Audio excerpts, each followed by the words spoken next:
আমাদের দাম্পত্য জীবনে, আমাদের পারিবারিক জীবনে সুখ এবং শান্তির জন্য কোরআন এবং হাদিসের আলোকে আমি কয়েকটি টিপস যতটুকু সম্ভব হয় সংক্ষেপে আপনাদের সামনে আলোচ করতে চাই। কি কি কাজ করলে দাম্পত্য জীবনের সুখ বা স্বাচ্ছন্দ্য আমরা পেতে পারি। এখানে যত মানুষ আছেন, হয় বিবাহিত নয় অবিবাহিত, এছাড়া আর কেউ আছেন যারা বিবাহিত না অবিবাহিত না? তারা একটু হাত তোলেন। আছেন কেউ? একজন হাত তুলছে। আপনি বিবাহিত না অবিবাহিত না? তাহলে কোনটা? এখন নামায় ফেলছেন। এদিকে আছে কেউ? ভাই বিবাহিত না অবিবাহিত না? কেউ আছেন? নাই।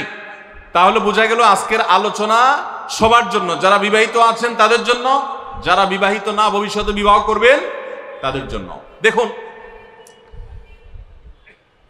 অনেক মানুষ আছেন আমাদের কাছে আসে, বিশেষ করে আমার কাছে যত মানুষ অফিসে আসেন, এক এক দিন কয়েকশো মানুষও দেখা যায় অফিসে আসেন, এমনও হয় কোনো কোনো দিন কয়েকশো মানুষও হয়।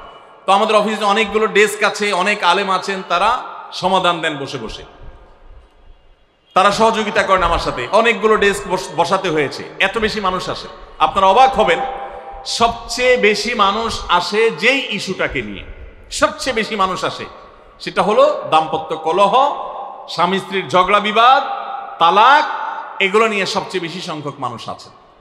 এবং আপনারা আরো অবাক হবেন, গরিব মানুষদের মধ্যে স্বামী স্ত্রীর মধ্যকার দূরত্ব, তাদের মধ্যকার কলহ, দ্বন্দ্ব, ঝগড়া, ফাসাদ, এগুলোর পরিমাণ বা রেশিও যত বেশি, টাকা পয়সা যাদের আছে, সামাজিক অবস্থান যাদের ভালো, আমার অভিজ্ঞতা হলো তাদের মধ্যে দাম্পত্য জীবনে কলহের পরিমাণ তুলনামূলক বেশি। তাহলে অনেক যুবক আছেন যারা বিয়ে শাদী এখনো করেন নাই, শুধুমাত্র হাতটা কসলাচ্ছেন আর চিন্তা করতেছেন চাকরিটা শুরু করতে পারি, ব্যবসাটা শুরু করতে পারি, বিদেশটা যায় সারতে পারি, টাকার বস্তা কামাই করে ফেলবো।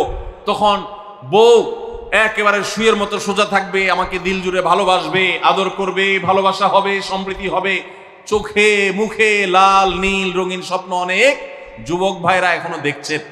আপনাদেরকে বলছি, টাকা পয়সা দিয়ে দাম্পত্য জীবনে শান্তি কেনা যায় না।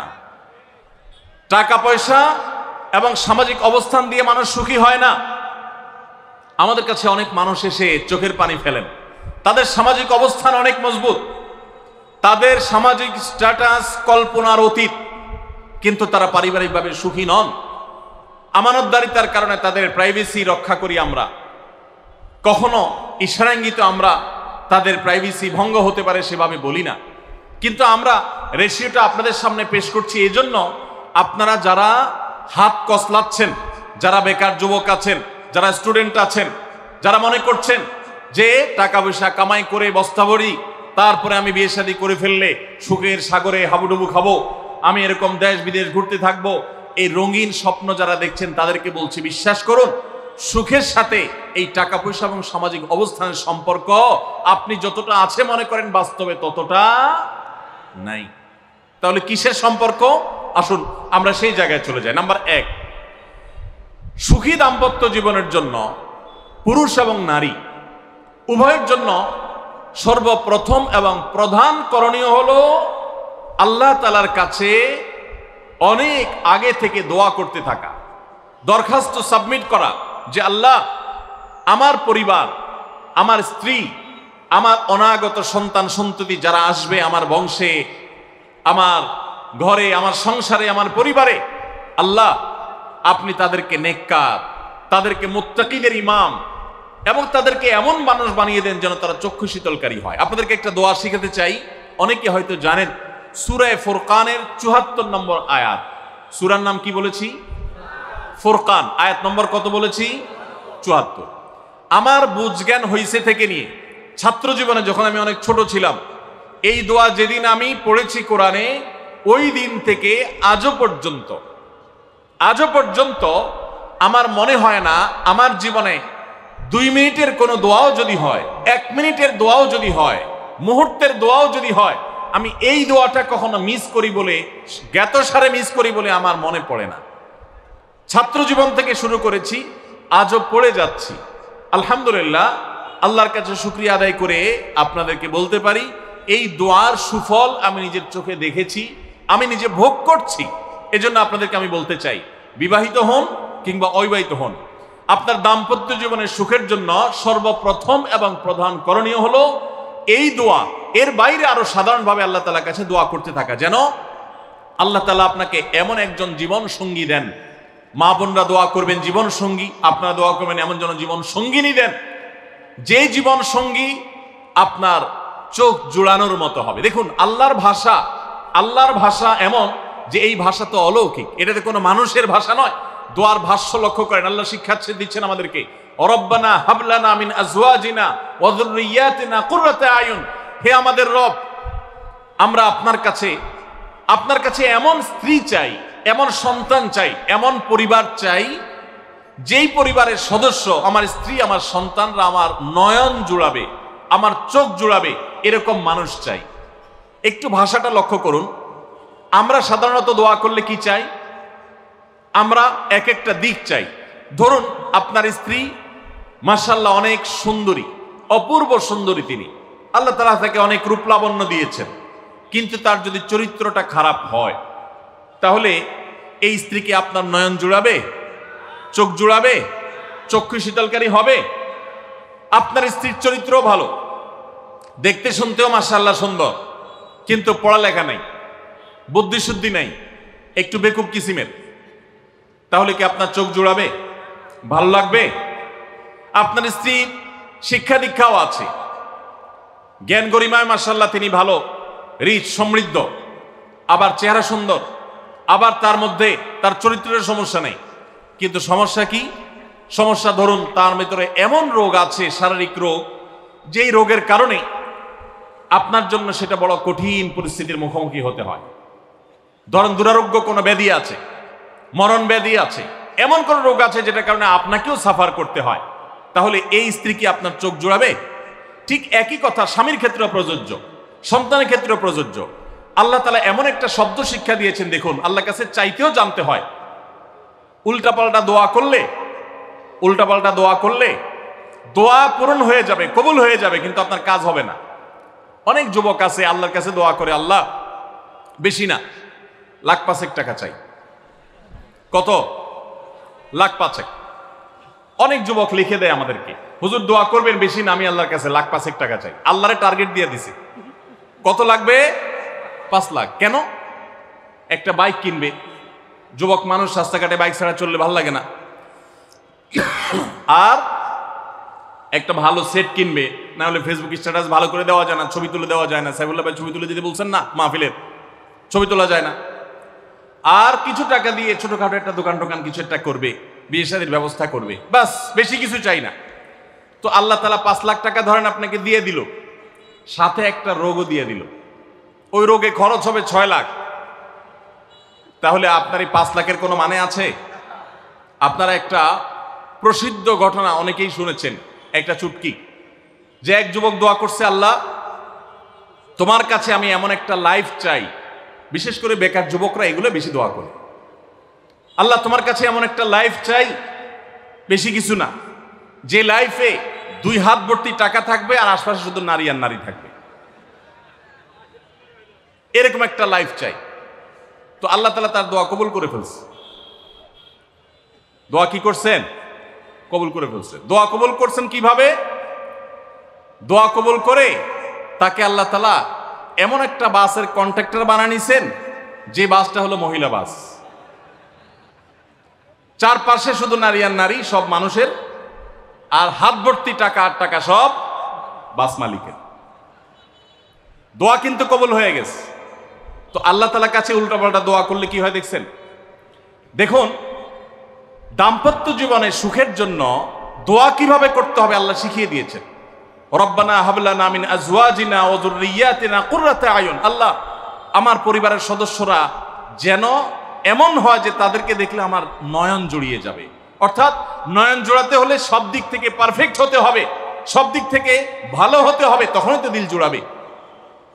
ওয়াজআলনা লিল মুত্তাকিনা ইমামা, আর আমাদের সবাইকে, গোটা পরিবারকে আপনি মুত্তাকিদের ইমাম বানায় দেন, সৎ মানুষ বানায় দেন। কারণ সৎ যদি না হয়, আল্লাহভীরু যদি না হয়, তাহলে কখনো তাদের মাধ্যমে আপনি সুখ শান্তি পেতে পারেন না। তাহলে প্রথম করণীয় দাম্পত্য জীবনের সুখের জন্য, সুখী দাম্পত্যের জন্য আল্লাহর কাছে দোয়া করতে থাকা। সূরা ফুরকানের ৭৪ নম্বর আয়াত, এর পাশাপাশি আরো যত আয়াত আছে, অথবা সাধারণভাবে আপনি আল্লাহর কাছে আল্লাহ আমি ভালো সঙ্গী যেন পাই সেজন্য দোয়া করতে থাকবো। আল্লাহ আমাদেরকে তৌফিক দান করুন।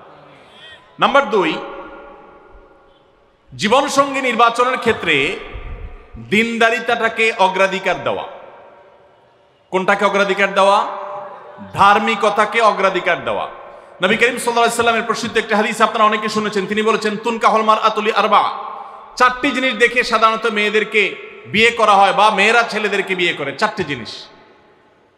সে 4টি জিনিসে একটি হলো লিমালিহা, সাধারণত পয়সা কড়ি দেখে বিয়ে করা হয়।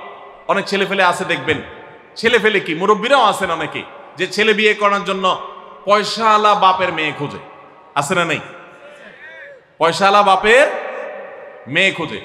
কত যুবক যে এ পর্যন্ত চিরকুট লিখে পাঠিয়েছে আমাদের কাছে যে হুজুর বেকার, এর জন্য কেউ মেয়ে বিয়ে দিতে চায় না।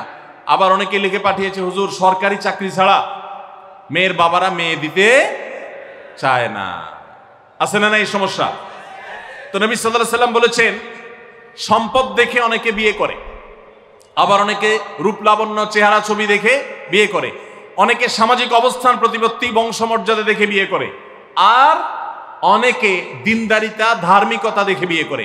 নবী সাল্লাল্লাহু আলাইহি ওয়াসাল্লাম বলেছেন, ফাজফার বিজাতিদ দ্বীন, তোমরা বিয়ের ক্ষেত্রে এই ধার্মিকতা দেখে বিয়ে করে সেই বিয়ে তোমরা সফল হওয়ার চেষ্টা করবে, কারণ এটাই হলো সুখের মূল চাবিকাঠি। আপনার স্ত্রী, আপনার স্বামী, আপনার জীবন সঙ্গী সঙ্গিনী যদি নেককার হন, আল্লাহভীরু হন, তার যদি কোনো একটা জায়গায় সারেন্ডার করার জায়গা থাকে, তো আপনি নিশ্চিত থাকতে পারেন তাকে নিয়ে আপনি সুখে থাকবেন। আর যদি সে আল্লাহর কাছে নিজেকে সারেন্ডার না করে, আল্লাহর কাছে নিজেকে আত্মসমর্পণ না করে, মুত্তাকি না হয়, আল্লাহভীরু না হয়, তাহলে তাকে দিয়ে আপনি কখনো প্রকৃত সুখ সন্ধান করতে পারবেন না। এজন্য ভাইরা, দাম্পত্য জীবনের সুখের জন্য দ্বিতীয় গুরুত্বপূর্ণ বিষয় হলো জীবন সঙ্গী সঙ্গে নির্বাচন করার ক্ষেত্রে অন্য যাই থাকুক আর না থাকুক ধার্মিকতা আছে কিনা এটা দেখতে হবে। এটা যদি দেখেন তাহলে সেক্ষেত্রে ইনশাআল্লাহ আপনি সুখী হবেন। ধার্মিকতার আবার সংজ্ঞা কি? এখানে মুশকিল হলো, আজকাল মেয়েদের বোরকা পরলেই মনে করা হয় ধার্মিক, ছেলেরা নামাজ পড়তেছে মনে করা হয় ধার্মিক। এইটুকুই শুধু ধার্মিকতার সংজ্ঞা নয়। ধার্মিকতার সবচেয়ে বড় সংজ্ঞা হলো কোরআন এবং হাদিসের সামনে সে নিজেকে আত্মসমর্পণ করে কিনা, সে সারেন্ডার করে কিনা, আল্লাহর নির্দেশ পেয়েছে, রাসূলের নির্দেশ পেয়েছে, আল্লাহর নিষেধাজ্ঞা রয়েছে, সেই জায়গায় সে থেমে যায় আর সে আগে বাড়ে না, নিজেকে সমর্পণ করে দেয়, মাথা নত করে ফেলে। এরকম যদি হয় তাহলে সেই ছেলে নিয়েও সুখী থাকবেন, সেই মেয়ে নিয়েও সুখী থাকবেন। আমি বিশেষ করে মেয়ের বাবারা যারা নিজের মেয়ে বিয়ে দেওয়ার জন্য সরকারি চাকরিজীবী খুঁজেন, পয়সাওয়ালা খুঁজেন, বিভিন্ন বড় বড় পদে থাকা মানুষগুলোকে খুঁজে বেড়ান, আমি তাদেরকে বলি, আপনার মেয়ের জন্য ফজরের নামাজের সামনের কাতারে থাকা যুবকগুলোকে খুঁজে বের করেন। এই যে যুবকরা চিৎকার করছে সবাই ফজর নামাজ পড়েন, আল্লাহ সব যুবককে ফজর নামাজ জামাতের সাথে পড়ার তৌফিক দান করুন। ভাইরা আমার, যেই ছেলে আল্লাহকে ভয় করে, যেই ছেলের ভিতরে কোরআন এবং হাদিসের কাছে আত্মসমর্পণ করার মতো মানসিকতা আছে, এই ছেলে আর যা হোক তার স্ত্রীকে কখনো কষ্ট দিবে। যেই মেয়ে কোরআন হাদিসের কাছে নিজেকে সমর্পণ করেছে, কোরআন হাদিস যেহেতু স্বামীকে শ্রদ্ধা করতে বলে, এই মেয়ে কখনো স্বামীর প্রতি অশ্রদ্ধা করবে না। অতএব দাম্পত্য জীবনের অনেক গুরুত্বপূর্ণ একটা পয়েন্ট হলো এটা, যে আপনি তার রূপ লাবণ্য, সামাজিক অবস্থান, সম্পদ, পয়সা কড়ি এগুলো দেখেন বা না দেখেন, প্রধান বিবেচ্য বিষয় হবে তার ধার্মিকতা। এটা যদি দেখেন ইনশাআল্লাহ দেখবেন যে আপনি সুখে থাকবেন। আল্লাহ তাআলা আমাদের সবাইকে এই দিকটাকে বিবেচনা করে আমাদের দাম্পত্য জীবনকে গড়ে তোলার তৌফিক দান করুন। তৃতীয় যে পয়েন্টটি বলতে চাই তা হলো, দাম্পত্য জীবনের সুখের মূল মন্ত্র হলো সবর এবং শুকর। সবর এবং, আমাদের দেশে সর্বস্তরে, শুধু দাম্পত্য জীবনে না, সব ক্ষেত্রে বেসবরি, ধৈর্যহীনতা, অসহিষ্ণুতা এটা এমন পর্যায়ে চলে গেছে, আপনারা পত্রিকার পাতা খুললেই দেখবেন যে বিয়ে বাড়িতে চিংড়ি মাছ দেওয়া হয়েছে সাইজ একটু ছোট, সেজন্য মারামারি হয়ে শুধু বিয়ে ভাঙছে তা নয়, 2-4 জন মারাও গেছে। শুনেন না আপনারা? মানে তা 4-5 দিন আগে নিউজ দেখলাম যে বিয়ের অনুষ্ঠানে সামান্য একটু কথা কাটাকাটিকে কেন্দ্র করে মেয়ের ভগ্নিপতি না খুব নিয়ারেস্ট একজনকে পিটিয়ে মেরেই ফেলেছে। ভাইরা আমার, এই ধরনের ঘটনা আপনারা শুনেন না? ঘরে ঘরে অসহিষ্ণুতা এবং ধৈর্যহীনতা। আমি একটা কথা প্রায় বলি, আপনারা কি জানেন কিয়ামতের ময়দানে আল্লাহর কাছে বান্দা কোন আমল করলে হিসেব ছাড়া জান্নাতে যাবে? জানেন কেউ? বলতে পারেন কেউ? ভাই আল্লাহর কাছে হিসাব দিয়ে জান্নাতে যাওয়া কি সহজ কাম না কঠিন কাজ? আরে আল্লাহর কাছে তো অনেক দূরের কথা। আপনি যে প্রতিষ্ঠানে চাকরি করেন তার মালিকের কাছে, উপরস্থ বসের কাছে একেবারে পুঙ্খানুপুঙ্খ করে প্রতিটা পয়সার হিসাব দিয়ে একদম সবকিছুতে পারফেক্টনেস প্রমাণ করা, এটাই তো একটা কঠিন কাজ, দুঃসাধ্য কাজ। সেখানে সারা জীবনের হিসাব আল্লাহর কাছে দিয়ে পাই পাই করে তারপর আপনি জান্নাতে যাবেন, বিষয়টা এত সহজ না। তাহলে হিসেব ছাড়া আল্লাহ তাআলা এমনিতে বলবেন হিসাব টিসাব নাই, তোমাকে এমনি জান্নাতে দিলাম, এটা চান আপনারা? দেখুন কোরআনে কারীম আল্লাহ তাআলা বলছেন ইন্নামা ইউওয়াফাস সাবিরুনা আজরাহুম বিগাইরি হিসাব। আল্লাহ বিনিময় দেওয়ার ক্ষেত্রে, সওয়াব দেওয়ার ক্ষেত্রে দুনিয়াতে যারা সবরকারী হবে, যারা ধৈর্যশীল হবে, যারা সহিষ্ণু হবে, যারা নিজেকে নিয়ন্ত্রণ করতে পারবে, এই সবরকারীদেরকে আল্লাহ তাআলা হিসেব ছাড়া দিবেন, তাদেরকে সওয়াব দিবেন হিসেব ছাড়া। তাহলে আপনি যখন আপনার কর্মস্থলে থাকবেন আপনাকে ধৈর্য ধারণ করতে হবে। আপনি যখন পাবলিক পরিবহনে উঠবেন আপনার মাথা ঠান্ডা রাখতে হবে। আপনি যখন আপনার বাসা বাড়িতে থাকবেন আপনার মাথা ঠান্ডা থাকতে হবে। মাথা গরম হয়ে যায় যাদের, হট মেজাজ যারা, কথায় কথায় মাথা গরম হয়ে যায়, ধৈর্যহীন হয়ে যায়, যেখানে সেখানে গন্ডগোল বাধায় দেয়, মারামারি বাধায় দেয়, ধৈর্য সহ্য বলতে কিছু নাই, এই লোকগুলো কিন্তু এই সৌভাগ্যবান মানুষদের কাতারে সামিল হতে পারবে না। ঠিক একইভাবে দাম্পত্য জীবনে সুখী হতে হলে সবর এবং শকর, এই দুইটা মূল মন্ত্রের কোনো বিকল্প পথ খোলা নেই। সেটা স্বামীর জন্য প্রযোজ্য, স্ত্রীর জন্য প্রযোজ্য। স্বামী হিসাবে আপনি স্ত্রীর অনেক অনিয়মতা দেখতে পাবেন, অনেক কিছু দেখতে পাবেন, আপনার আকাঙ্ক্ষা, আপনার চাহিদা, প্রত্যাশার বিপরীত আপনাকে সবর করতে হবে। ভাইরা আমার, আমাদের প্রিয় নবী সাল্লাল্লাহু আলাইহি সাল্লামের দাম্পত্য জীবনে কিন্তু টুনটান সমস্যা হয়েছে। আপনারা মনে করতে পারেন নবী সাল্লাল্লাহু আলাইহি সাল্লামের ঘর, ওনার স্ত্রীগণ সাহাবী, তারা উম্মুল মুমিনিন আমাদের মা, এত মর্যাদাবান মানুষ তারা, তাদের আবার ঝামেলা হয়েছে। ভাই দাম্পত্য জীবনে টুকটাক সমস্যা তাদেরও হয়েছে। প্রিয় নবী সাল্লাল্লাহু আলাইহি সাল্লাম নিজে একদিন বাসা ছেড়ে মসজিদে নববীতে এসে মন খারাপ করে বসেছিলেন, তিনি বাসায় যাচ্ছেন না, অভিমান করে। ওমর রাদিয়াল্লাহু তাআলা আনহু বিষয়টা বুঝতে পেরে, তার মেয়ে যেহেতু নবী সাল্লাল্লাহু আলাইহি সাল্লামের স্ত্রী, তিনি সেখানে গিয়ে ভেতরে প্রবেশ করে তার সাথে কথা বলে তথ্য উদ্ঘাটন করে সেটা মিটমাট করার ব্যবস্থা করেছেন। স্বয়ং নবী করিম সাল্লাল্লাহু আলাইহি সাল্লামের জামাতা, ইসলামের চতুর্থ খলিফা আলী রাদিয়াল্লাহু তাআলা আনহু, তার মতে এত মর্যাদাবান মানুষ, তার ঘরে স্ত্রী হিসাবে আছেন কে? মুহাম্মদ সাল্লাল্লাহু আলাইহি সাল্লামের মেয়ে, জান্নাতে নারীদের সর্দার ফাতিমা রাদিয়াল্লাহু তাআলা আনহা। এত বড় মানুষ তারা, স্বামী স্ত্রী দুইজন, দুই দিককার নেতৃত্বে, একজন যুবকদের নেতৃত্ব দিবে, আরেকজন জান্নাতি যুবতীদের, নারীদের নেতৃত্ব দিবে। এত বড় মর্যাদাবান মানুষ, তাদেরও দাম্পত্য জীবনে কিন্তু টুনটান হয়েছে। একবার আলী রাদিয়াল্লাহু তাআলা আনহু এসে মসজিদে টানটান হয়ে শুয়েছিলেন মাটিতে, মনটা খারাপ, ঘরে একটু হালকা ঝামেলা হয়েছে, তো এই জন্য মসজিদে নববীতে এসে মাটিতে শুয়ে আছে। নবী করিম সাল্লাল্লাহু আলাইহি ওয়াসাল্লাম দেখে বুঝতে পেরেছেন, টের পেয়ে গেছেন যে কিছু একটা হয়েছে বাসায়। তখন তিনি জামাইকে ডেকে বললেন, কমিয়া আবা তুরাব, এ মাটির বাপ, মাটিতে শুয়ে আছেন, এজন্য রসিকতা করে বললেন, এ মাটির বাপ উঠো, দাঁড়াও দেখি কি হয়েছে বলো। ভাইরা আমার, দাম্পত্য জীবনে টুকটাক সমস্যা হবেই হবে। যারা বিয়ে করেন নাই আগে থেকে প্রস্তুত থাকেন, বুকে পিঠে ছালার বস্তা সব বেঁধে রেডি থাকেন। বিশেষ করে সময় যেভাবে গড়াচ্ছে, তাতে করে সামনে থেকে হেলমেট পরেও যাওয়া লাগতে পারে। শুধু যাওয়া না, বাসায় ঢোকার সময় বাইক থেকে নামার পরে হেলমেটটা আগে খুলবেন না, আগে যা বুঝবেন পরিস্থিতি কি, তারপর হেলমেট খুলবেন। বুঝেন নাই? দাম্পত্য জীবনে টুকটাক সমস্যা হবেই, এটা প্রত্যাশিত। মনে রাখবেন, এই জিনিসটা যদি আপনি আগে থেকে মাথায় রাখেন তাহলে আপনার কষ্ট অনেকখানি দূর হয়ে যাবে। আমরা অনেকে আকাশ থেকে নেমে পড়ি, কি বলে, এত বড় সাহস, এই কথা বলতে পারে কেন? ভাই আশ্চর্য হচ্ছেন কেন? এর চেয়ে বেশি কথা বলতে পারে, মাথা বাড়ি মারছে, আরে ভাই ছুরি মারে নাই যে শুকর আদায় করে। বুঝেন নাই কথা? একই কথা বোনদের জন্য প্রযোজ্য। আমার মা বোন যারা শুনছেন তাদেরকেও বলছি, আপনার স্বামীর একটা কথা শুনে আপনি আকাশ থেকে নেমে পড়ছে, আকাশ ভেঙে পড়ছে মাথার উপরে, কি এটা বললো সে, আপনি ডিপ্রেসড হয়ে যাচ্ছেন। আরে বোন, ডিপ্রেসড হচ্ছেন কেন? এটা কেন? আরো শক্ত কথা আপনাকে বলতে পারে, এটা আপনি মাথায় রাখেন, কারণ দিন শেষে তিনি মানুষ, তার ভুল হতে পারে, একটা সময় তিনি তার ভুল বুঝতে পারেন। দাম্পত্য জীবনে যদি স্বামী স্ত্রী উভয়ে যদি ধৈর্যশীল না হয়, সবরকারী না হয়, হুটহাট রিয়াকশন করে ফেলে, কখনো দাম্পত্য জীবনে সুখী হওয়া সম্ভব নয়। মনে রাখতে হবে, একসাথে থাকতে গেলে, দুইটা পাতিল একসাথে থাকতে গেলে টুনটান লাগে না, বাধে হয় না? আপনার কাছে যদি কেউ এসে গাল গল্প দেয়, দেখবেন অনেকে গাল গল্প দেয়। গাল গল্প দেওয়া লোক আছে না নাই? ভাই 30 বছর সংসার করেছি, জীবনে আমাদের একটা কথা হয়নি। ডাহা মিথ্যুক, এ লোক ডাহা মিথ্যুক।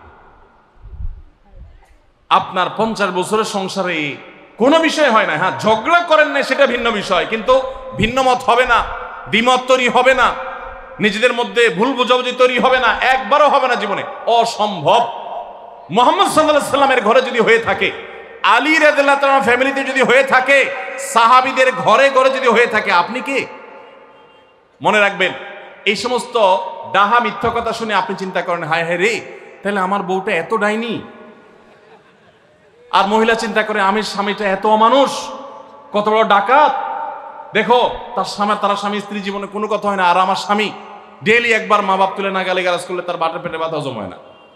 এই সমস্যাগুলো আছে না নাই? ভাইরা আমার, সবর করার জন্য, সবর করা সহজ হবে আগে থেকে যদি প্রস্তুত থাকেন যে এই সমস্যা হবে। আশরাফ আলী থানভী রাহমাতুল্লাহর নাম শুনছেন আপনারা?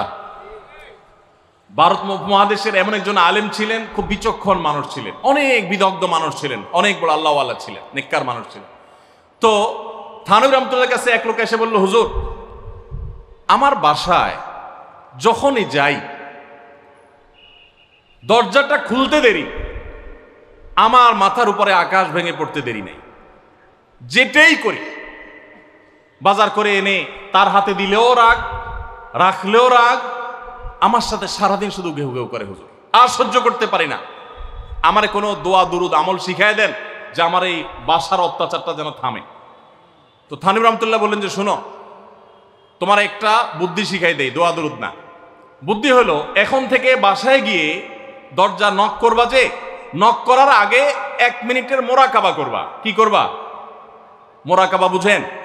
ধ্যান, ধ্যান। এটা কল্পনার জগতে ডুবে যাবা 1 মিনিটের জন্য, জাস্ট 60 সেকেন্ড। কি ধ্যান করবা? দরজা যায় থামবা, থেমে চোখ বন্ধ করে মাথাটা নিচু করে চিন্তা করবা, আমার ঘরের ভিতরে একটা কুকুর আছে। আর কুকুর মানুষ দেখলে কি করবে? ঘেউ ঘেউ করবে। অতএব এটাতে আমার রাগ হওয়ার তো কিছু নাই। কুকুর কেন ঘেউ ঘেউ করছে এটা জিজ্ঞেস করার তার এক বোকামি। অতএব এটা আমি মাথায় কিছু নেব না, ইগনোর করব। কুকুর থাকলে কুকুর তো ঘেউ ঘেউ করবেই, এটা চিন্তা করে এরপরে বিসমিল্লাহ পড়ে নক করবা।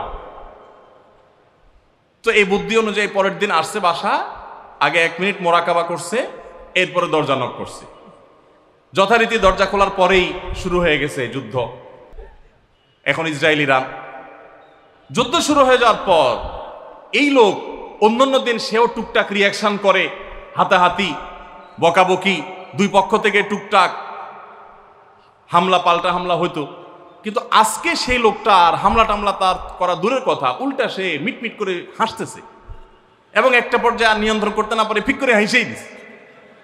এবার বউ চিন্তা করতেছে কাহিনী কি? কারণ যারা ঝগড়া করে তাদের সাথে পাল্টা ঝগড়া না করলেও কিন্তু মেজাজ গরম হয়। কদিন আগে শুনছেন না পত্রিকা যে এক মহিলা স্বামীরে ডিভোর্স দিছে, কেন? কারণ স্বামী ঝগড়া করে না। কদিন আগে পত্রিকা দেখছে। এই মহিলা যখন দেখছে স্বামী হাইসা দিছে, সে এবার ঝগড়া টগড়া থামায়া বলতেছে, ঠান্ডা মাথা বলছে, কাহিনী কি বলো তো, তুমি হাসতেছো কেন? বল না না কিছু না কিছু না। সে তো বলবে না। স্বামী মনে করছে হয়তো অন্য কোনো কাহিনী আছে, কোনোভাবে উদ্ধার করতে পারে নাই। পরের দিন আবার সেম কাহিনী, আবারও হেসে দিচ্ছে। মহিলা চিন্তা করছে ব্যাপার কি? বলে না, আজকে তো তোমার একদিন কি আমার একদিন, বলতেই হবে তোমার। কেন তুমি হাসতেছো? আমার ঝগড়ার বিনিময়ে তুমি ঝগড়া না করে হাসতেছো, অপমান করতেছো। আমার ঝগড়ার কোনো দাম নাই? আমি কি কথা বলতেছি না, এগুলো কোনো মূল্য নাই? যখন চেতে যাচ্ছে এবার বলতেছে, শোনো, তুমি যেহেতু জোরই করতেছো, তাইলে আমি বলি, আমি গেছি এক হুজুরের কাছে, হুজুর আমার এই বুদ্ধি শিখাই দিছে, আমি সেই বুদ্ধি অনুযায়ী চিন্তা করি। এখন আমি চোখের সামনে যখন চিন্তা করি যে কুকুর গেউ করতেছে, আমার হাসি আসে। ও চিন্তা করে, কি বললা তুমি? তাহলে তুমি এই মনে করো আমারে? এবার থেকে বেচারে ঝগড়া করার আগেই তার থেমে যায়, চিন্তা করে হায় হায়, আমি ঝগড়া করলে তো সে মনে মনে আমার ওইটা চিন্তা করবে। বুঝতে পারছেন? দাম্পত্য জীবনে একটু বুদ্ধিশুদ্ধি করে না চললে শুধুমাত্র সোজা হয়ে দোয়া দুরুদ পড়বেন আর সব সোজা হয়ে যাবে শুয়ের মধ্যে, এত সোজা না। একটু বুদ্ধিশুদ্ধি খাটায় চলতে হয় এবং সবর করতে হয়। এই যে ভদ্রলোক যদি সবর না করতেন তাহলে মারামারি কাটাকাটি করে কখনো সমাধান হয় না। স্বামী স্ত্রী উভয়কেই আমরা এই যে ঘটনা বলেছি, এই ঘটনার মাধ্যমে কাউকে ছোট করার উদ্দেশ্য না, জাস্ট বোঝানোর উদ্দেশ্য। এটা বিপরীত দিক থেকেও হতে পারে যে আমরা সবর করতে হবে দাম্পত্য জীবনে। তাহলে আগে থেকে যদি এই ঘটনা বলার উদ্দেশ্য হলো যে এই ভদ্রলোক আগে থেকে যখন অপেক্ষা করছেন যে হ্যাঁ অনাকাঙ্ক্ষিত কিছু হতেই পারে, তখন এটার জন্য প্রস্তুত থাকার কারণে আর তার ঝামেলা বাড়ে নাই, বরং কমছে। এখন আপনি যদি আগে থেকে প্রস্তুত থাকেন, দাম্পত্য জীবন টুকটাক সমস্যা হবেই, দুই ঘরের দুইজন মানুষ একসাথ হয়েছি, বহু কিছুতে গরমিল হবে। অতএব আমরা সবর করব, ধৈর্য ধারণ করব, ভালো দিনগুলো দেখব। প্রিয় নবী সাল্লাল্লাহু আলাইহি সাল্লাম বলেছেন, তুমি তোমার স্ত্রীর কোনো কিছু দেখে যদি রাগান্বিত হও, তুমি তোমার স্বামীর কিছু দেখে যদি মেজাজ গরম হয়, তো মনে রাখবা তার অনেক গুণ আছে যেটা দেখলে তোমার ভালো লাগা কাজ করবে। কারণ একটা মানুষ এমন নাই পৃথিবীতে যার সব গুণ খারাপ, একটা গুণও ভালো নাই। একজন আস্ত ডাকাতও যদি হয়, আস্ত পাপিষ্ট মানুষও যদি হয়, খারাপ মানুষও যদি হয়, তার ভিতরও কোনো না কোনো ভালো গুণ অবশ্যই আছে। তোমার স্ত্রী, তোমার স্বামীর মধ্যে কোনো না কোনো ভালো গুণ আছে। তুমি সেই গুণটা খুঁজে বের করো এবং সেটাকে কল্পনা করো, তাহলে তোমার মধ্যে তৃপ্তি আসবে, সমৃদ্ধি আসবে, ভালো লাগা কাজ করবে। এজন্য ভাইরা, দাম্পত্য জীবনের সুখ শান্তির জন্য সবর এবং শকর। শকর হলো যে যা পেয়েছি আলহামদুলিল্লাহ, এর চাইতে যদি খারাপ কিছু হতো, এর চাইতে যদি মন্দ কিছু হতো। অনেক বোনরা আমাদের কাছে আসেন, আমরা তাদেরকে বলি, দেখুন আপনার স্বামীটা হয়তো অমানুষ, সে আপনাকে গালিগালাজ করে কিন্তু চরিত্রহীন না। অনেকের স্বামীটা খুব ভদ্র কিন্তু চরিত্রহীন, ব্যবহার ভালো করে চরিত্রহীন, তাদের কষ্ট আপনার চাইতে কম না। অনেকের স্বামী খুব ভদ্র কিন্তু বেকার, 2 পয়সা কামাই করতে পারে না, সারাদিন ঘরে বসে বসে খায় আর শ্বশুরবাড়ি থেকে যৌতুক এনে না খায়, নিশ্চয় আপনি তার চাইতে ভালো আছেন। মানুষ এভাবে যখন ভালো দিকগুলো চিন্তা করবে তখন তার ভিতরে শকর আসবে। তাহলে দাম্পত্য জীবনে সুখ শান্তির জন্য তৃতীয় করণীয় হলো সবর এবং শকরের চর্চা করা। আল্লাহ আমাদের সবাইকে তৌফিক দান করুন। 4 নম্বর হলো স্বীকৃতি দিতে জানা। অনেক লোক আছে নিজেকে খুব শিয়ানা মনে করে, স্বামী হয়ে বউর তারিফ করতে রাজি না, বউ হয়ে স্বামীর তারিফ করতে। দাম্পত্য জীবনের সুখের জন্য একে অন্যের তারিফ করার কোনো বিকল্প নাই। প্রিয় নবী সাল্লাল্লাহু আলাইহি সাল্লাম তার স্ত্রীদের তারিফ করতেন, প্রশংসা করতেন। আয়েশা রাদিয়াল্লাহু তাআলা আনহাকে বলেছেন যে আয়েশা, তোমার অবস্থানটা হলো খাদ্যের মধ্যে সারিদ নামক একটা বিশেষ খাদ্য আছে, রুটি এবং গোশতের ঝোল মিছিয়ে আরবরা খায়। নবী সাল্লাল্লাহু আলাইহি সাল্লাম বলেছেন, সারিদ এই খাদ্যটা যেরকম খুব প্রিয় অন্য সব খাদ্যের চাইতে আমার কাছে, অন্য সব নারীদের চাইতে তুমি আমার কাছে সেরকম প্রিয়। আপনারা জানেন স্বামী স্ত্রী একে অন্যের সাথে মিথ্যা কথা বলা, বউয়ের সাথে মিথ্যা কথা বলা, মিথ্যা কথা বলে সব ধরনের মিথ্যা কথা না, পামপট্টিমূলক মিথ্যা কথা বলা, প্রশংসামূলক মিথ্যা কথা বলা, এটা জায়েজ আছে। মিথ্যা কথা বলা কোথাও কিন্তু জায়েজ নাই। মিথ্যা কথা বলা ইসলামের জঘন্য অপরাধ। কিন্তু স্বামী স্ত্রী পরস্পরের সাথে প্রশংসামূলক, যেটাকে সহজ বাংলায় পামপট্টি বললাম, এই পামপট্টিমূলক বা প্রশংসামূলক মিথ্যা কথা বলা জায়েজ আছে। কিরকম? আবার এটা যাই এখন থেকে বাজার থেকে 500 টাকার কাপড় নিয়ে যায় বলেন 2000 টাকা দিয়ে কিনছি, এটা কিন্তু জায়েজ নাই। কেন জায়েজ নাই? কারণ কোনোভাবে যদি ওই 500 টাকার ট্যাগ মহিলা ধরে ফেলতে পারে তাহলে মায়ের কিন্তু একটাও নিচে পড়বে না, বলবে মিথ্যুকের পুত মিথ্যুক, সারা জন্মে এই কাম করে আসছোস। তাইলে ওই রকম মিথ্যা কথা বলা যাবে না। আমার পরিচিত এক লোক আছে, সরকারি একজন কর্মকর্তা বড়, উনি বলেন যে মহিলাদেরকে বাজার করে খুশি করার মতো কঠিন কাজ আরেকটা খুব কম আছে। যারা সংসার করেন তারা জানেন। কারণ আমি একটা কথা প্রায় বলি, দুনিয়াতে বহু বুদ্ধিমান মানুষ আছে, বহু চালাক মানুষ আছে, কিন্তু একটাও চালাক বা বুদ্ধিমান স্বামী আছে বলে আমার মনে হয় না পৃথিবীতে। বুঝা ঠিক বলছেন? বহু চালাক বুদ্ধিমান মানুষ দুনিয়াতে আছে, কিন্তু কোনো চালাক বা বুদ্ধিমান স্বামী দুনিয়াতে। তার মানে কি? প্রত্যেকটা বউয়ের কাছে তার স্বামীটা হলো আস্ত বেকুব। যত বড় শিক্ষিত হোক, যত বড় রাজনীতিবিদ হোক, যত বড় মাথাওয়ালা হোক, যত বড় শেয়ানা হোক, যত বড় ব্যবসায়ী হোক, বউয়ের কাছে বউগুলা, সব বউরা, মহিলারা মনে করে কি এ বেটা বেকুব। ম্যাক্সিমাম ক্ষেত্রে এটার ভিতরে আলাদা একটা আনন্দ আছে। বউয়ের কাছে বেশি শেয়ানা সাজার ভিতরে বেশি আনন্দ নাই। পরিবারের কাছে বেশি শেয়ানামি করতে হয় না, সেখানে বোকা সাজার ভিতরে একটা আনন্দ আছে। যাই হোক, তো ওই যে ভদ্রলোকের কথা বলছিলাম, বাজারের কথা বলছিলাম, যে বাজার করে মহিলাদের খুশি করা খুব কঠিন। আপনি গোশত কিনেন, মাছ কিনেন, যাই কিনেন, তারা খুব কমই সন্তুষ্ট থাকে বেশিরভাগ ক্ষেত্রে। সব মেয়েদের কথা বলছি না। কেন সন্তুষ্ট থাকে না? কারণ তারা আশা করে আরো কম দামে কিনবেন, আরো কম দামে কিনবেন, আপনি জিতে গেলে তারা খুশি। হেঁটে গেলে আপনারা বকা দিবে সে। তো এক সরকারি কর্মকর্তা, বড় কর্মকর্তা আমাকে বলতেছিলেন যে দেখেন, আমি সারা জীবন বাজার করি আর বইয়ের বকা শুনি। আমি চলে যাওয়ার পর আমার অফিসের একজন কেরানি আছে, তাকে দায়িত্ব দিছি বাজার টাজার করার জন্য। এই লোক বাজার করার পর আমার বউ বিরাট খুশি, বলে যে তার নাম ধরে বলতেছে, অমুক বাজার করলে প্রতিদিন ঠিক মতো বাজার করে, দাম দোস্ত ঠিকঠাক থাকে, মাপজোপ সব ঠিকঠাক থাকে, তোমারে প্রতিদিন ধরায় দেয় দোকানদার, কমায় দেয়। 2 কেজির গোশত আমার কাছে মনে হয় 1.5 কেজি দিছে, ওজন কম দিছে মনে হয়, নজরে উঠে না। তো লোকটা বলেছে আমার খুব সন্দেহ হলো, একই দোকান থেকে আমিও আনি সেও আনে, আর আমার তো ঠকানোর কথা না, পরিচিত দোকানদার। তাহলে মহিলা এই কথা বললো, তার ব্যাপারে কাহিনীটা কি? তারা ডেকে বলছে, বলো তো কাহিনী কি, সিক্রেটটা কি? তো লোকটা বলতেছে যে স্যার, সত্য বলতে কি, আমি গোশত 3 কেজি কিনলে ম্যাডামকে বলতাম 2 কেজি, 1000 টাকা কিনলে ম্যাডামরে বলতাম 500 টাকা। টাকা তো আপনি দিবেন, আপনার সাথে বোঝাপড়া হবে, কিন্তু আমি জানি বাসায় এটা বললে বউরা খুশি থাকে, তো এই জন্য আমি একটু কমায় কমায় বলি দাম, আর জিনিস কমায় কমায় বলি। তখন সে প্রতিদিন 2 কেজি মাংস যেটা দেখে আপনি আনেন, আজকে দেখে যে সে 1 কেজি মাংস ওই পরিমাণ, তখন সে তো খুশি হবেই স্যার। তখন ওই লোকটা বলতেছে দেখেন, সে এইটা করে আমার গোটা সংসারে আগুন ধরায় দিস। তো এইভাবে মিথ্যা কথা বলা কিন্তু জায়েজ নাই। কোন মিথ্যা কথা বলা জায়েজ আছে? ধরেন আপনি আপনার বউরে বললেন, দেখো তুমি চাঁদের চাইতেও সুন্দর। কিসের চাইতে সুন্দর? ভাই চাঁদের চাইতে উজ্জ্বল মানুষ হয় সম্ভব? ডাহা মিথ্যা কথা না? কিন্তু এই মিথ্যা কথা বলা কি আছে? জায়েজ আছে। সৌদি আরবের একজন আলেম ডক্টর আয়েজ আল কারনি, মুসলিম বিশ্বের সবচেয়ে জনপ্রিয় আলেমদের মধ্যে একজন, ওনার একটা বক্তব্য আমি শুনেছি, অত্যন্ত চমৎকার কথা বলেন এবং দারুণ দারুণ টিপস দিয়ে থাকেন। উনি বলেন যে একটা ইউনিভার্সিটি প্রোগ্রামে স্টুডেন্টদের সামনে উনি বলছিলেন যে আমি একবার একটা আইডিয়া দিয়েছি দাম্পত্য জীবনের সুখ শান্তির জন্য। বলেন যে এটা ইমপ্লিমেন্ট করে অনেকেই সুফল পেয়েছেন, আমাকে ব্যক্তিগতভাবে জানিয়েছেন। টিপসটা কি? টিপসটা হলো উনি বললেন যে বাসায় ঢুকে মাঝে মধ্যে, সবসময় করলে আবার মাইর খাবেন, যখন দেখবেন বউয়ের মুড টুট ভালো আছে, বাসায় ঢুকে আস্তে করে লাইটের সুইচটা অফ করে দিবেন। তখন বলবে কি ব্যাপার, লাইট বন্ধ করলা কেন? তখন বলবেন যে দেখো, বাসায় আসলে তোমার চেহারার উজ্জ্বলতা থাকলে আর এই লাইটটার দরকার হয় না। মহিলা ধরে ফেলবে যে আপনি পাম্পটি দিচ্ছেন, বাতাস দিচ্ছেন, কিন্তু পাম্প যাকে দেন সে যতই বুঝুক না কেন, কিছু না কিছু কাজ হয়, কিছু না কিছু। একেবারে শতভাগ যদি বুঝে কাউকে প্রশংসা করছেন, সে বুঝে, তারপরে সে একটু খুশি হয়, ভালো লাগে। তো উনি বললেন যে শরবত বানায় আনছে বউয়ে, তখন বলবেন দেখো চিনি দিও না, চিনি দিও না। তারপর বউরে বলবেন যে আঙ্গুলটা একটু চুবাই দাও। কেন? কারণ তুমি আঙ্গুলটা চুবাই দিলে ওটা চিনি চাইতে বেশি মিষ্টি লাগে।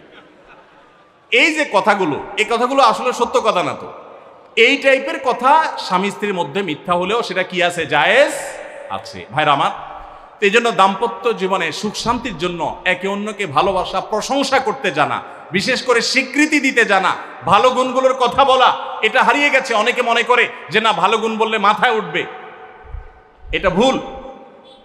মাথায় উঠবে সেটা ব্যালেন্স করার জন্য আপনাকে অন্য কাজ করতে হবে, কিন্তু তাহলে প্রশংসা করতে কার্পণ্য করা যাবে না, স্বীকৃতি দিতে হবে।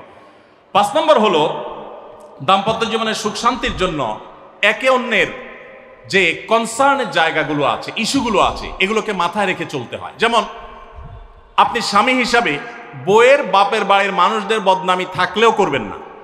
তারা কৃপণ, তারা অনেক সমস্যা আছে, এগুলো থাকলেও বউয়ের কাছে করবেন না। কারণ কোনো মেয়ের কাছেই নিজের বাপ মা, নিজের ভাই বোনের কোনো দোষ শুনতে ভালো লাগে। আপনি তার কাছে বললে সমাধান হবে না, তো বরং অশান্তি বাড়বে। তাহলে কি লাভ? আপনি এগুলো ভেতরে ভিতরে রাখেন, সবকিছু বলতে চান না। এবং তাদের পারলে আরো প্রশংসা করেন যে আমার শাশুড়ির রান্নাটা খুব ভালো, মাশাআল্লাহ, আমার শ্যালকের এই গুণটা খুবই ভালো, আমার শ্যালিকার ওই গুণটা ভালো। যত বেশি তার বাপের বাড়ি তারিফ করবেন, দেখবেন যে আপনার ঘর পুরাই শান্তি। ঠিক একইভাবে মা বোনরা যারা আছেন, তারা স্বামীদের দুর্বল পয়েন্টগুলোকে মাথায় রাখবেন। যে কথা বললে স্বামী স্ত্রী উভয় জানেন যে যেটা বললে তার মনে কষ্ট হয়, সেটা তাকে বলবেন না। অনেক মহিলা আছে বাহিরের রান্নার তারিফ শুনলে তার মাথা নষ্ট হয়ে যায়, আছে না নেই? যে ঘরে এসে বাহিরের রান্নার তারিফ শুনতে চাই না। তাহলে বাইরের রান্না ভালো হইলেও ওইগুলোকে ভালো বলবেন না, চুপচাপ থাকবেন, মিথ্যা বলার দরকার নেই। তাহলে এই বিষয়গুলো মাথায় রেখে চলা, যে কি বললে তার কষ্ট হয়, ইনশাআল্লাহ এতে দাম্পত্য জীবনে সুখ শান্তি হবে। এর পাশাপাশি 6 নম্বর হলো সময় দেওয়া। আজকাল দাম্পত্য জীবনের সবচেয়ে বড় সমস্যা হলো, তরুণ বন্ধুরা ভালো করে শুনে রাখেন, বিয়ে যারা করবেন ভবিষ্যতে আরো ভালো করে শুনে রাখেন, এই মোবাইল ফোন আমাদের দাম্পত্য জীবনকে ধ্বংস করার অন্যতম কারণ। অতএব আল্লাহর ওয়াস্তে মোবাইলগুলোকে নিয়ন্ত্রণ করেন, মোবাইলগুলোকে নিয়ন্ত্রণ করেন। বাসায় ঢোকার আগে মোবাইলের গলা চেপে বন্ধ করেন, এরোপ্লেন মুড করেন। ফ্যামিলিকে একান্তে কিছু সময় দেন। সারাক্ষণ খাচ্ছেন মোবাইল টিপতে টিপতে, ওই যে কৌতুক আছে না, যে মোবাইল টিপতে টিপতে খাচ্ছে, খায়া ডাইল মনে করে পানি ঢেলে নিছে পাতে। খাওয়ার সময় এবার চিন্তা করতে বলতেছে যে কি দিয়ে রান্না করছো, লবণ দাও না ডাইলে, আসলে ঢেলে নিছে কি পানি। তো মোবাইল টিপতে টিপতে যদি মানুষ সংসারে স্বামী স্ত্রী একে অন্যের সাথে সময় কাটায়, তাহলে দাম্পত্য জীবনে অশান্তি নিশ্চিত। যত অশান্তি এবং যত ঝগড়া, যত ভুল বোঝাবুঝি আমাদের ফ্যামিলিগুলোতে হয়, এর অন্যতম প্রধান কারণ হলো এই মোবাইল এডিকশন, মোবাইল আসক্তি। স্বামী বলেন স্ত্রী বলেন উভয় একান্তে স্বামী স্ত্রী বাসা বাড়িতে তো অবস্থান যতদিন করবেন, ব্যবসা বাণিজ্য কাজ কাম আল্লাহর হস্তে, এগুলো সব জমা রেখে তারপর স্বামী স্ত্রী একে অন্যকে সময় দিবেন, ইনশাআল্লাহ দাম্পত্য জীবনের সুখ শান্তি আসবে। 7 নম্বর পয়েন্ট হলো, যেটা আমি একটু আগে বলে ফেলেছি, সেটা হলো অন্যের সুখের মিথ্যা গল্প শুনতে যাবেন না। অর্থাৎ আপনার কাছে কেউ যদি বলে দোস্ত বলিস না, তোর ভাবি তার রান্না তার আচরণ, এই যে গল্পগুলো দিবে না, এগুলো শুনবেন না। সাথে সাথে বলবেন যে বেটা হয় চাপাবাজি করতেছে, আর না হলে শয়তান এগুলো আমাকে শোনাচ্ছে আমাকে অশান্তি সৃষ্টি করবার জন্য। মহিলাদের ক্ষেত্রে এটা প্রযোজ্য, যে অনেক মহিলা এসে বলবে ভাবি আপা কি বলবো, আর আপনার ভাই এত কেয়ারিং, কি যে যত্ন করে আমারে, আমার দিক খুব খেয়াল রাখে, একটু সমস্যা হতে দেয় না, বাইরে গেলে একটু পর পর ফোন দিয়ে মেসেজ দিয়ে খবর নেয়। বুঝবেন যে সাক্ষাৎ শয়তান হাজির হয়ে গেছে। এই লোক হয়তো সৎ উদ্দেশ্যে বলছে, কিন্তু শয়তান তাকে দিয়ে বলাচ্ছে আপনাকে অশান্তিতে ফেলার জন্য। মনে রাখবেন, যারা নিজেদের তারিফ করে তারা হয়তো পজিটিভ মানুষ দেখে তারিফ করে, তাদের সংসারে এমন এমন অশান্তি হয় যেগুলো হয়তো আপনাদের হয় না, শুধুমাত্র শয়তান ওইগুলো আপনার সামনে হাজির করছে। খবরদার, ওইগুলো দেখে খুব সহজে একে অন্যের প্রতি জাজমেন্ট করতে যাবেন না। তাহলে দাম্পত্য জীবনের সুখ শান্তির জন্য অন্যের সুখের মিথ্যা গল্প শুনতে যাবেন না। যদি সত্য গল্পও হয় তবুও মনে রাখবেন যে হয়তো সে একটা দিক তুলে ধরছে, তাদের আরো চ্যাপ্টার আছে সেটা তারা তুলে ধরছে না, তাদের চাইতে আমরা আলহামদুলিল্লাহ কম সুখে নেই। নিজেদের পজিটিভ গুলো দেখার চেষ্টা করবেন। 8 নম্বর, ক্ষমা করতে শেখা। দেখুন, ক্ষমা করতে না পারলে দাম্পত্য জীবনে কেন কোনো জীবনে আপনি কখনো সুখী হতে পারবেন না। সবকিছুকে অনেক বড় করে দেখবেন না, অনেক কিছুকে ক্লোজ করবেন, ছোট করবেন। এবং মনে রাখবেন আল্লাহ তাআলা ক্ষমাশীলকে ভালোবাসেন। কোরআনে আল্লাহ তাআলা একাধিক জায়গা বলেছেন যারা ক্ষমা করে আল্লাহ তাদেরকে ভালোবাসেন। আপনি যদি বলেন যে কতবার ক্ষমা করব, যতবার আপনি আল্লাহর কাছে ক্ষমা আশা করেন, আপনি আপনার স্ত্রীকে, আপনি আপনার স্বামীকে, আপনার জীবন সঙ্গীকে, যে কোনো মানুষকে ততবার ক্ষমা করবেন। আপনি জীবনে একই পাপ কতবার করেন আল্লাহ মাফ করবেন আশা করেন না, তাহলে আপনার আল্লাহর বান্দাকে কেন আপনি ক্ষমা করবেন না? বিধায় ক্ষমা করা এটা শিখতে হবে। কখনো কোনো ভুল হয়েছে বুঝতে পারলে পণ্ডিতি না করে সাথে সাথে ভুল স্বীকার করা জানতে হবে, যে হ্যাঁ এটা আমি ভুল করেছি। হ্যাঁ, এটা স্বীকার করলে সে একটু মাথায় উঠে যাবে, সে একটু লাই পেয়ে যাবে, পাক, কিন্তু এটা একটা ভালো গুণ। পরবর্তীতে এটাকে ব্যালেন্স করতে পারবেন অন্যভাবে। ভুল স্বীকার করবেন। মেয়েদের সাথে বিশেষ করে যখন ঝগড়াঝাটি হয়, কোনো কিছু হয়, মনে করেন ঝগড়া তুমুল আকারে চলে গেছে, এখন আপনার স্ত্রী আপনার মৃত্যুদণ্ড জারি করবেন, জাস্ট এটা বাকি আছে। এই টাইমটাতে আপনি যদি চান যে এই রাগের পারদকে পাতাল থেকে মুহূর্তের ভিতর, আমি আকাশ থেকে মুহূর্তের ভিতরে পাতালে নামায় আনবো, আগুনের সাথে সাথে পানি করব, একটা বুদ্ধি, একটা কাজ করবেন, সাথে সাথে পানি হয়ে যাবে। সেটা কি? এতক্ষণ যা তর্ক করছেন এখন বলেন যে আসলে তুমি ঠিক বলছো, আমারটা ভুল, ব্যাস দেখবেন যে আগুন পানি হয়ে গেছে সাথে সাথে। তো ভুল স্বীকার করতে পারে, এটা শুধু স্বামীরা না, স্ত্রীদের ক্ষেত্রে একই কথা প্রযোজ্য। এটা অনেক বড় একটা গুণ, বিশেষ করে ক্ষমা করতে পারা। ক্ষমা করতে যারা পারে না তাদেরকে আল্লাহ ভালোবাসেন না।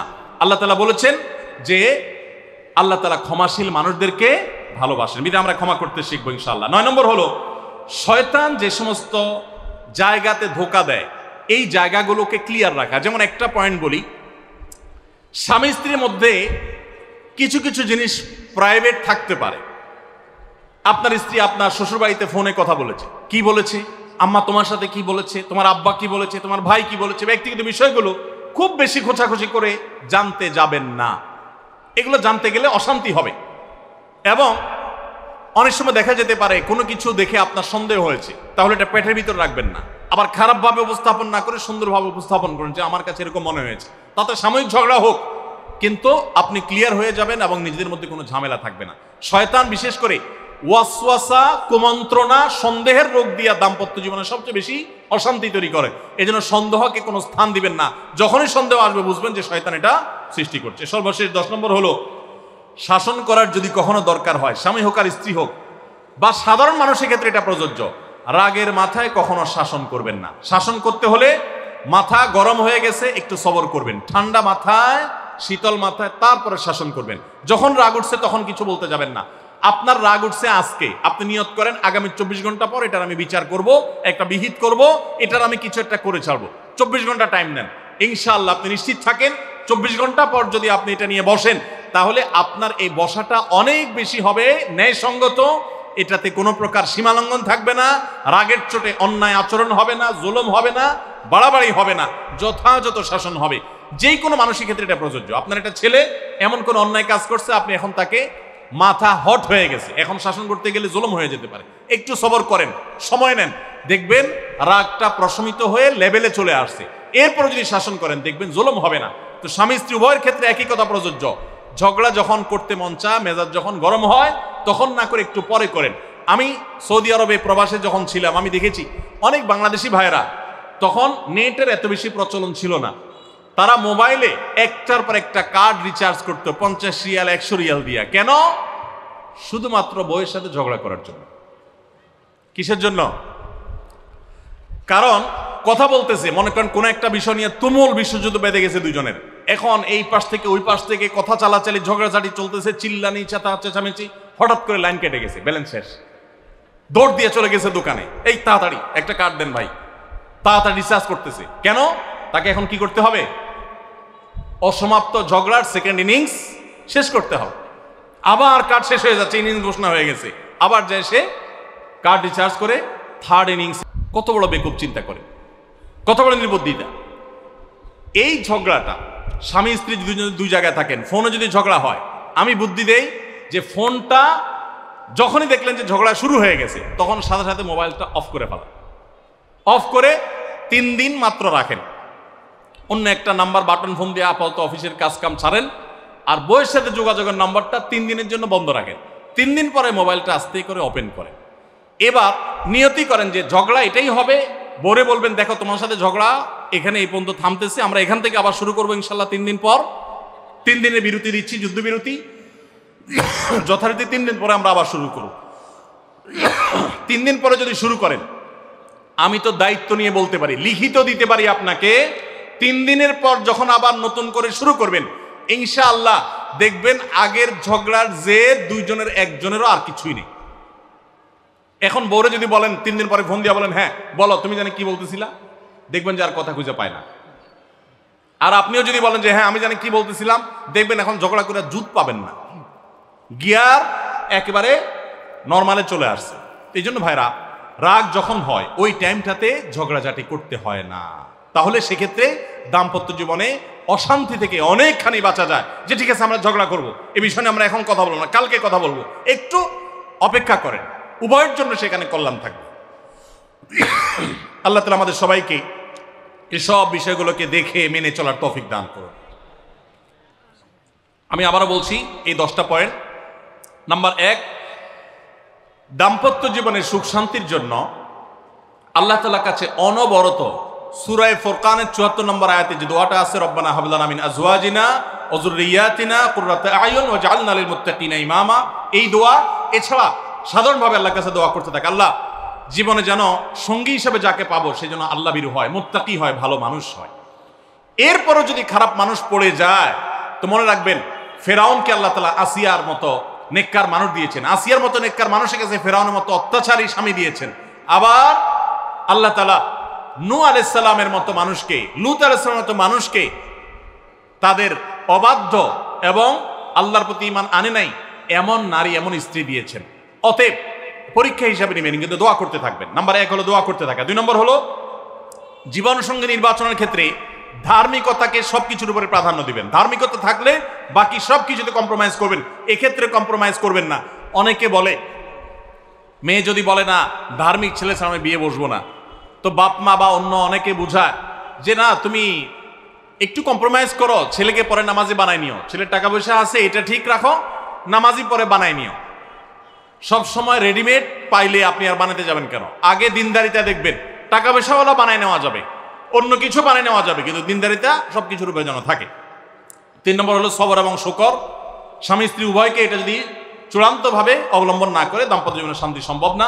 4 নম্বর হলো একে অন্যের ভালো কাজগুলোর স্বীকৃতি দিতে জানতে হবে এবং প্রশংসা করতে জানতে হবে। এটা অনেক বড় একটা গুণ স্বামী স্ত্রীর, পরস্পরের প্রশংসা করতে পারা।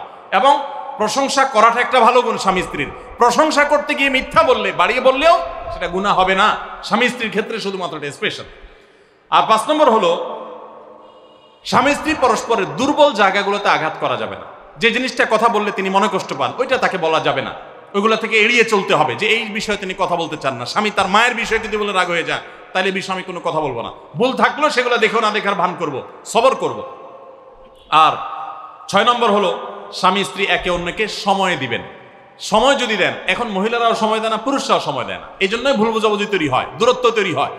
এখন ভালোবাসা আদান প্রদান করার জন্য SMS, হোয়াটসঅ্যাপ, মেসেঞ্জার, বিভিন্ন রকমের যোগাযোগের মাধ্যম আছে, ফোন আছে, ভিডিও কল আছে।